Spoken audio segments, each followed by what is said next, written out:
हमारा डे 12 है जिसमें हम रिकॉर्डिंग करने जा रहे हैं। बाकी ये लेक्चर वाइज आपको डे 12 और 13 थोड़ा सा अप एंड डाउन होता जाएगा, लेकिन हमारा जो बेसिक टॉपिक ऑफ डिस्कशन चल रहा है वो प्रेपोजिशन चल रहा है और आज प्रेपोजिशन पर डे 3 है रिकॉर्डिंग का। मैंने आपको लास्ट टाइम भी बताया था कि प्रेपोजिशन एक थोड़ा सा कॉम्प्लिकेटेड टॉपिक है, क्योंकि इनमें हमने हर एक प्रेपोजिशन को देखना है, उसकी डिटेल को देखना है। अब वो वर्ड आ रहा है तो क्यों आ रहा है, क्योंकि हमारे पास वैसे तो प्रेपोजिशन की 3 बेसिक टाइप होती हैं, preposition of place, direction and preposition of time. 3 direction, 3 इसकी टाइप्स हैं, लेकिन तीनों के अंदर वही वर्ड्स बार बार रिपीट होंगे और वो अलग अलग फॉर्म में रिपीट होंगे। जैसे मैंने वो तब एग्जांपल दी थी ऐड की। तो इसीलिए हमें जो है इस टॉपिक को अच्छे से डिटेल से समझना है, क्योंकि हमारे जितने भी इंट्री एग्जाम्स हैं या आगे हमारे जितने भी फर्स्ट ईयर या सेकंड ईयर के एमसीक्यूज आते हैं, एमसीक्यू पोर्शन है, उसमें मेन पोर्शन प्रेपोजिशन से उठाया जाता है। तो प्रेपोजिशन को अगर आपने डिटेल से नहीं समझा होगा तो फिर आप रट्टा लगाने की ट्राई करोगे, और ये एक 100% श्योर बात है कि जब तक आप इसको समझोगे नहीं तब तक कि आपका क्लियर नहीं होगा प्रेपोजिशन। तो प्रेपोजिशन को आपको डिटेल से समझना पड़ेगा। तो इसीलिए हमने इनको सीरीज की फॉर्म में डिवाइड कर दिया। आज लेक्चर 3 है प्रेपोजिशन पर, तो इसको जरा अच्छे से लीजिएगा। अगर आपके मन में कोई भी क्वेश्चन आए, आपको समझ ना आए, आप कमेंट सेक्शन में लाजमी पूछ सकते हैं, और लेकिन डिटेल से समझिएगा। सिर्फ मसला यह है कि समझना है। हमने इंग्लिश को ऐसे ही समझना है जैसे कि एक मैथ है एल्गोरिथम वाइज, वरना आपको प्रेपोजिशन के ऊपर और इस तरह की इतनी किताबें मिल जाएंगी जो मार्केट में अवेलेबल हैं। लेकिन लेक्चर लेने का मकसद क्या होता है कि आपको चीजें इन डेप्थ समझ आ जाए कि आप पढ़ने क्या आए हो और उस टॉपिक का मकसद क्या है। सो टॉपिक की तरफ चलते हैं। प्रेपोजिशन जो है, इससे पहले हम जो है किसी भी चीज की पोजीशन वगैरह को हम प्रेपोजिशन ऑफ टाइम पे बात कर रहे थे। इसके बाद हमारा जो कल वाला लेक्चर रिकॉर्ड होगा वो प्रेपोजिशन ऑफ प्लेस पे रिकॉर्ड होगा, एंड देन फिर प्रेपोजिशन ऑफ डायरेक्शन पे होगा। सो प्रेपोजिशन ऑफ टाइम में आज हमने डिस्कस करना है यूज ऑफ इन और विद इन।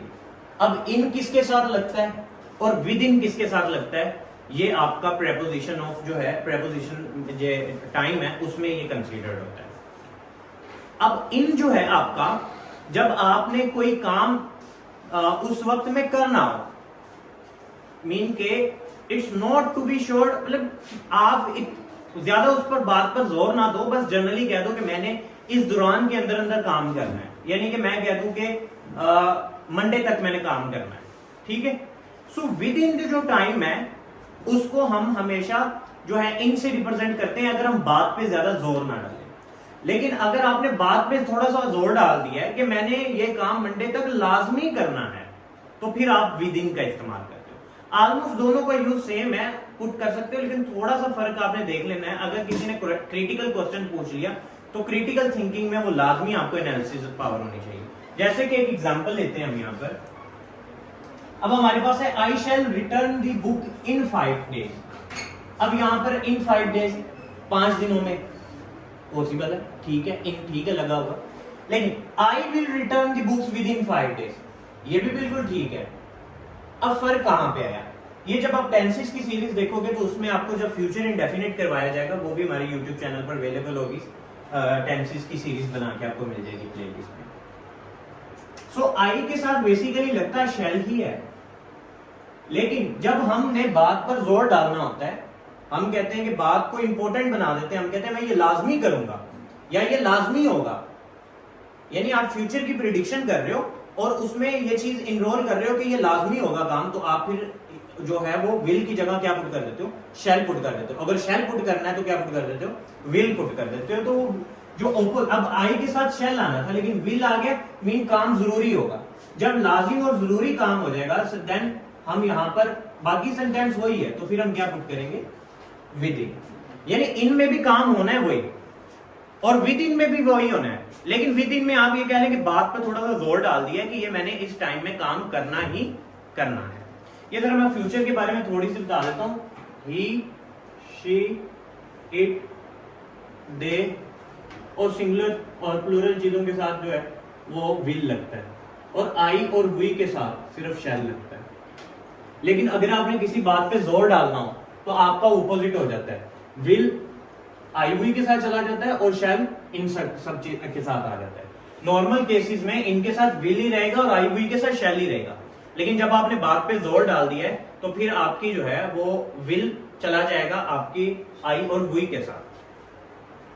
सो यहां पर इस बात पे फोकस्ड हुआ, इसीलिए हमने जो है वो इन की जगह विद इन का वर्ड ऐड कर दिया। अब यहां पर देखें, I will finish the work in with in 2 hours, क्या आएगा यहां पर?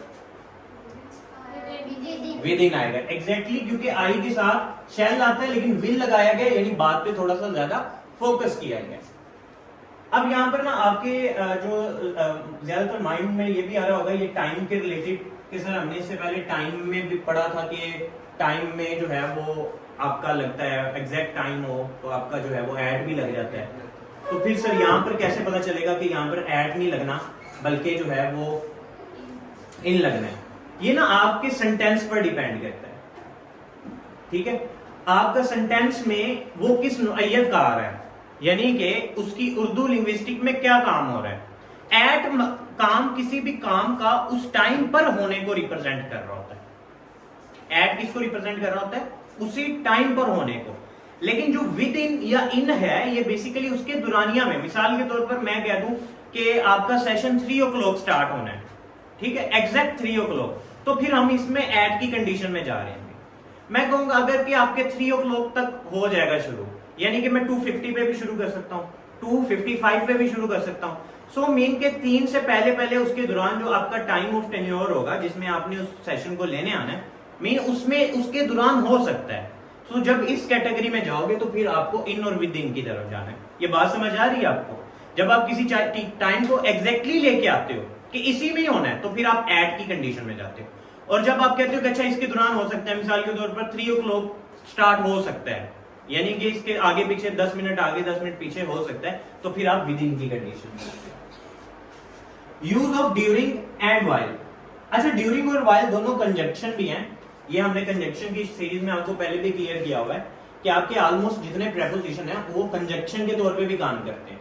फर्क कहां पे आएगा इसकी डिटेल हमने वीडियो के अंदर रिकॉर्ड करवा दी हुई है कि कंजक्शन और प्रेपोजिशन में फर्क कैसे पता चलेगा। वर्ड वही है, ड्यूरिंग कंजक्शन भी है। अब आपको पता कैसे चलेगा कि ड्यूरिंग यहाँ पर कंजक्शन के तौर पे यूज हुआ है या प्रेपोजिशन के तौर पे यूज। इसकी डिटेल वीडियो हमने ऑलरेडी रिकॉर्ड करवा दी है, आप कंजक्शन के टॉपिक में चेकआउट कर सकते हो, उसमें आपको ये क्लियर हो जाएगा कि कंजक्शन और प्रेपोजिशन में कैसे पता चलता है कोई। अब ड्यूरिंग कहाँ यूज होगा और व्हाइल कहाँ पे यूज होगा? ड्यूरिंग यूज होगा आपका कोई भी इवेंट जो परफॉर्म हो रहा है, कोई भी ओकेजन, मौका, एट ए टाइम कुछ परफॉर्म हो रही, कोई एक्टिव कोई भी इवेंट परफॉर्म हो रहा है, आपका जितने भी इवेंट्स हैं जो परफॉर्म हो रहे हैं या ओकेजन जितने भी हैं, सो वो सारे के सारे लेके आएंगे अपने साथ, ड्यूरिंग लेके आएंगे। और व्हाइल जो है आपकी जितने भी एक्शंस हैं वो अपने साथ, एक्शन है कोई एक्टिविटी है वो क्या लेके आएंगे? व्हाइल लेके आएंगे। अब एग्जांपल लेते हैं, वी एंजॉयड ड्यूरिंग या while the trip. During exactly, क्योंकि ट्रिप एक इवेंट है और ट्रिप हमने इवेंट है ओकेजन है तो उसको हम उसके साथ हमने क्या लगाना है? ड्यूरिंग लगाना है। फिर व्हाइल या during, I was watching TV, he was studying. अब देखो वाचिंग टीवी ये भी एक क्या है? काम है। और ही वाज स्टडीइंग, वो पढ़ रहा है, ये भी एक क्या है? काम है, एक्शन है। काम एक्शन ही होता है बेसिकली। सो एक्शन परफॉर्म हो रहा होगा तो उसमें हम क्या यूज करेंगे? व्हाइल यूज करेंगे। तो यहां पर व्हाइल आ जाएगा। फिर हमारे पास आता है प्रेपोजिशन। अब प्रेपोजिशन का एक और यूज आता है यहाँ पर टिल और अनटिल। इसको उर्दू में टिल को हम तक और अनटिल को जब तक, ये उर्दू मायने है इसके। और इनमें जो यूज है वो दोनों का ऑलमोस्ट सेम ही है। आप टिल भी लगा सकते हो और अनटिल भी लगा सकते हो, इनका ऑलमोस्ट यूज दोनों का सेम ही है। मीन के वो काम जब तक होगा नहीं, अगला काम तब तक परफॉर्म नहीं होगा। सो ये उर्दू सेंस में जब तक आप इसको कोलैब नहीं करवाओगे तो आपको समझ नहीं आएगा। जैसे कि यहाँ पर एग्जांपल है, आई विल वेटिंग, मैं उसका इंतजार करूंगा, टिल ही केम, जब तक वो आ नहीं जाता। सो कौन सी यहाँ पे, जब तक वो आ नहीं जाता मैं उसका इंतजार करूंगा। सो इसमें क्या होता है कि हम जो है वो किसी एक एक्शन के इंतजार में होते हैं जब तक दूसरा एक्शन परफॉर्म ना हो जाए। बाकी इसकी एग्जांपल आगे करेंगे, आपको और क्लियर हो जाएगा।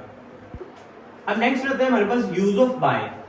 बाय का यूज, बाय का यूज वो होता है कि उस वक्त तक काम करना हो, यानी कि आपको जो गिवन सर्कमस्टांसेस दिए हैं उसके तक आपने काम करना हो। मिसाल के तौर पर मैं आपको कह दूं कि बेटा आपने जो है वो मंडे तक अपने नोट्स कंप्लीट करने हैं, यानी कि मंडे से पहले आप सैटरडे को भी चेक करवा सकते हो, फ्राइडे को भी करवा सकते हो, लेकिन जो लास्ट डेट है वो क्या है, मंडे है। सो जब आप इस तरह की कंडीशन में आते हो कि आपकी जो ड्यू डेट है उससे आप, जैसे कि आपकी जितने भी बिजली के बिल हैं, ठीक है, सो उसमें भी आप क्या यूज करोगे, बाय यूज करोगे, क्योंकि जो आपकी गिवन डेट है कि 5 या 17 या 18 को आपने बिल सबमिट करवाने हैं, तो यानी आपको उससे पहले भी आप करवा सकते हो। सो इस तरह का जो आए उसमें हम बाय का इस्तेमाल करते हैं। The work was done by him, या फिर I will come by Monday. अच्छा, इसमें भी आपके ज़हन में एक अगेन क्वेश्चन आएगा कि सर हम डेज के साथ तो हमने ऑन का यूज किया था। ऑन जो है वो एग्जैक्ट टाइम ऑफ पीरियड है कि आपने वो काम मंडे को ही करना है, ठीक है। मैं कह दूं पार्टी मंडे को ही होनी है, तो जो मंडे है इस वक्त जो यूज करेंगे वो एग्जैक्ट टाइम ऑफ फ्रेम को रिप्रेजेंट कर रहा है, तो तब हम क्या यूज करेंगे, ऑन यूज करेंगे, जब आपका एग्जैक्ट टाइम ऑफ फ्रेम हो। मिसाल के तौर पर आपने जो है वो कोई एक शादी अटेंड करने जाना है, तो उसकी एक गिवन डेट होती है, फिक्स डेट होती है। ऐसे तो नहीं ना कि वो लिखा हो कि 5 तारीख को बारात है तो आपको कि अच्छा चलो कोई बात नहीं 4 को भी जा सकती है, ऐसा हो सकता है, या 4 को भी जा सकता हूं, नहीं ना हो सकता। तो एग्जैक्टली आपको उसी दिन जाना होगा, सो उसके लिए आप जो यूज करोगे उसको होगा ऑन। लेकिन अगर एक ऐसा काम जो कि उसके पहले भी परफॉर्म हो सकता है या उस तक आप कर दो, उससे पहले भी परफॉर्म कर सकते हो, तो उसके लिए हम यूज करेंगे बाय का वर्ड यूज करेंगे। I will come by Monday. इसकी भी एग्जांपल्स आगे हैं तो आपको और क्लियर हो जाएगा। अब आता है आगे हमारे पास डिफरेंस व्हेन और व्हाइल के अंदर डिफरेंस। व्हेन जो है जब एक एक्शन परफॉर्म हो रहा हो और दूसरा उसके बाद रिपीट हो, एक होने के बाद दूसरा परफॉर्म हो, तो उसके लिए हम व्हेन की कंडीशन यूज करते हैं। व्हाइल जो है जो व्हेन है वो एक परफॉर्म हो जाए फिर दूसरा परफॉर्म हो, और व्हाइल जो है दोनों एक्शन एट ए टाइम साथ साथ चल रहे हो, तो उसके लिए हम व्हाइल का इस्तेमाल कर लेते हैं। जैसे कि एग्जांपल है, I picked up the phone when या while it rang. I picked up the phone, मैं फोन जो है वो पिकअप करूंगा जब वो रैंग करेगा, यानी जब तक मोबाइल रैंग नहीं करेगा तब तक हम पिक नहीं कर सकते या करेंगे नहीं। सो इसके लिए क्या यूज होगा, व्हेन यूज होगा। व्हेन या while I was watching TV he came out. अब यहां पर देखें, ये भी यहां पर हमने व्हाइल जो सेम इस्तेमाल किया था, एक्शन परफॉर्म हो रहे हैं और दोनों साथ साथ चल रहे हैं, तो उसके लिए हम क्या यूज करेंगे, व्हाइल यूज करेंगे। यहां तक टॉपिक कुछ क्लियर हुआ है आपको आज के प्रेपोजिशंस का? अगेन आई रिपीटेड, आज हमने देखा था कि यूज ऑफ इन और विद इन। इन और विद इन में क्या फर्क है? इन जो है आपने काम उस टाइम ऑफ फ्रेम में करना है, ठीक है। जब आप उस पर लाजमी कर दोगे तो फिर आपका क्या आ जाएगा, विद इन आ जाएगा। फिर हमने आज देखा कि ड्यूरिंग और वाइल।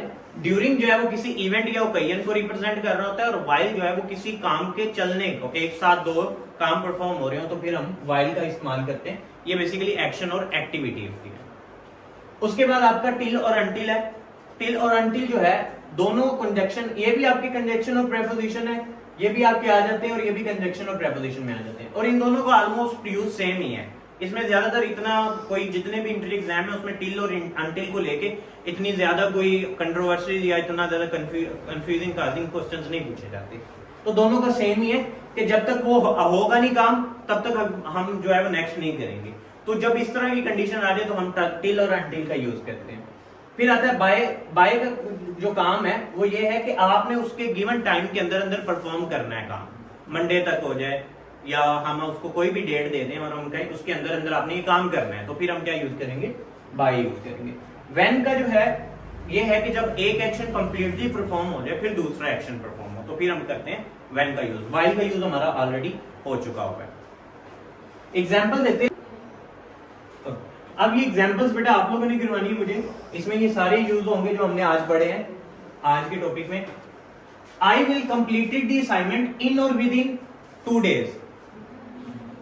क्या आएगा इसके साथ, इन आएगा विद इन आएगा, विद इन आएगा एग्जैक्टली, क्योंकि आई के साथ तो शैल आना चाहिए, लेकिन इस पे बात पे उन्होंने जोर डाला है, इट्स मीन ये विद इन का वर्ड इसमें अंदर यूज करेंगे। फिर she learn to drive in और विद इन 6 months। इन इस पे ज्यादा फोकस्ड नहीं किया गया। उसने कहा ठीक है 6 मंथ के अंदर तो हो सकता है, सीख सकते हैं, इससे टाइम ज्यादा भी लग सकता है, ठीक है, इससे टाइम ज्यादा भी लग सकता है, तो उसके लिए हम यूज करेंगे इन। वी स्टेड इनसाइड ड्यूरिंग या वाइल द स्टॉर्म। क्या आएगा इसके साथ?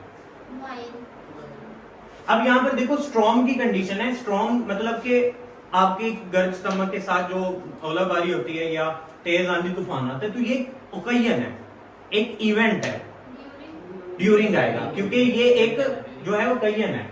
सो इसके साथ क्या आएगा? ड्यूरिंग। व्हाइल या during I was studying my brother was playing. So दो action at a time perform हो रहा है, तो व्हाइल आएगा। Please submit your project by on Monday. अब इसके साथ हम डिस्कस कर रहे थे व्हाइल और during I was studying my brother was playing. While आएगा, दो एक्शन परफॉर्म हो रहे हैं। मैं अगेन कह रहा हूं ये मुश्किल नहीं है। अभी ये प्रेपोजिशन ऑफ टाइम हमारा कंप्लीट हो गया, कल हमारा प्रेपोजिशन ऑफ प्लेस शुरू होगा और फिर डायरेक्शन भी कल ही कवर कर देंगे। तो ऑलमोस्ट कल हम जो है वो डायरेक्शन और प्लेस कवर कर लेंगे, क्योंकि हमारे जो मेनली क्वेश्चन आते हैं वो टाइम से आते हैं, तो टाइम को हमने ऑलमोस्ट कवर कर लिया। अब आपने करना कि आप ना इसका एक फ्लो चार्ट बना दो, ठीक है, उसमें इन लिखो, इनका जहां जहां जो जो यूज है ना वो पुट कर दो। इनका ये भी यूज है, वो पूरे फ्लो चार्ट में पूरे बॉक्स में इनका जो भी यूज है, जिस जिस फॉर्म में यूज है वो लिख दो। ऑन का जिस जिस फॉर्म में, अब देखो ना, इन हमारा एटलीस्ट 2 से 3 दफा डिस्कस हो चुका हुआ है सीरीज के अंदर, ये जो हमारी प्रेपोजिशन की सीरीज में। सो उसका पहली सीरीज में जो यूज था वो भी लिख दो, दूसरी सीरीज में जो यूज था वो भी लिख दो, और तीसरी सीरीज में भी जो यूज था वो उसको लिख दो। तो इस तरह जो है ना वो आपका जो है आपको क्लियर हो जाएगा वो पॉइंट कि कैसे आपने करना है। मैं जैसे आपको एग्जांपल दे देता हूं, एक मिनट डिस्प्ले।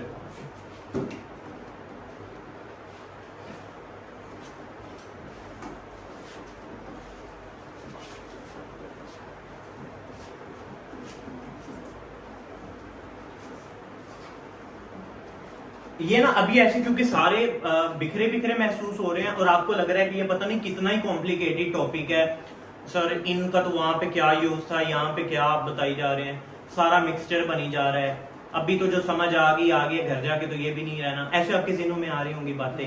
अब देखो बेटा, इसका ना पता क्या, जब तक हमारा ब्रेन है ना वो जब तक चीजों को बिखेर के रखता है ना, तब तक उसको समझ नहीं आती कि मैंने सॉल्व क्या करना है, उसको ये मुश्किल ही रहती है। मैं इसकी ना आपको एक छोटी सी एग्जांपल देता हूँ, आपको समझ आ जाएगा ये टॉपिक कि मैं कहना क्या चाह रहा हूँ। मैं आपको एक मिसाल के तौर पर एक बोल रहा, बेटा ना टिक टिक नहीं करें, आप फोकस करें क्लास पे। आप एक बोरा लें, उसके अंदर आप ना सारी चीजें डालना शुरू कर दें। आपने उसमें रेंच भी डाल दी, आपकी जितनी एसेसरीज हैं आपने वो सारी डाल दी हैं, ठीक है। आपने पेन डाल दिए, मार्कर डाल दी, रबर डाल दी, रेंच डाल दिया है और सारी चीजें डाल दी हैं, सारा सामान। अब मैं आपको कहूं जब आप वो भर जाए, फिर मैं आपको कहूं कि भाई इसमें से ना मुझे रेजर निकाल दो या शॉर्पनर निकाल दो या पेंसिल निकाल दो, निकालना आसान होगा। इवन डैट आपको क्या करना पड़ेगा, दोबारा सारा सामान बाहर निकालना पड़ेगा, फिर जाके आप उसको कर पाओगे। लेकिन इसी के बरक्स आप उसकी क्या कर दो, अलग अलग पोर्शंस बना दो, अलग अलग थैले बना दो, अलग अलग बॉक्स बना दो। ये भाई स्टेशनरी का बॉक्स है सर, ये रेंच प्लास और ये इस तरह के सर ये इक्विपमेंट्स का बॉक्स है। अब मैं आपको कहूँ बेटा रेजर आप आराम से स्टेशनरी वाला निकालोगे और निकाल के दे सकते हो ना। हमारा ब्रेन भी बिल्कुल ऐसे ही वर्किंग करता है। जब आप किसी चीजों को ना मुख्तलिफ एंगल से एक दफा इस तरह दिमाग में ठूस लेते हो और उसकी प्रॉपरली एक स्केड्यूल नहीं बनाते हो, तो फिर आपको हमेशा वो मुश्किल ही क्रिएट करता है कि हमने करना कैसे। अब उसकी बॉक्सिंग करा करो। कोई भी बुक है ना, कोई भी जितना भी मुश्किल टॉपिक है उसको याद करने का सबसे बेहतरीन तरीका, क्योंकि वो जब डिफरेंट एंगल से आ रहा होता है तो वो फिर आपको मुश्किल क्रिएट हो, उसकी बॉक्सिंग बनाना शुरू करो। जैसे कि एक एग्जांपल लेते हैं, यहाँ पर मैं आपको बताता हूँ कैसे मैं क्या, हम प्रेपोजिशन पढ़ रहे हैं तो मैं इससे रिगार्डिंग आपको बता देता हूँ। आप ऐसे एक टेबल बना लो,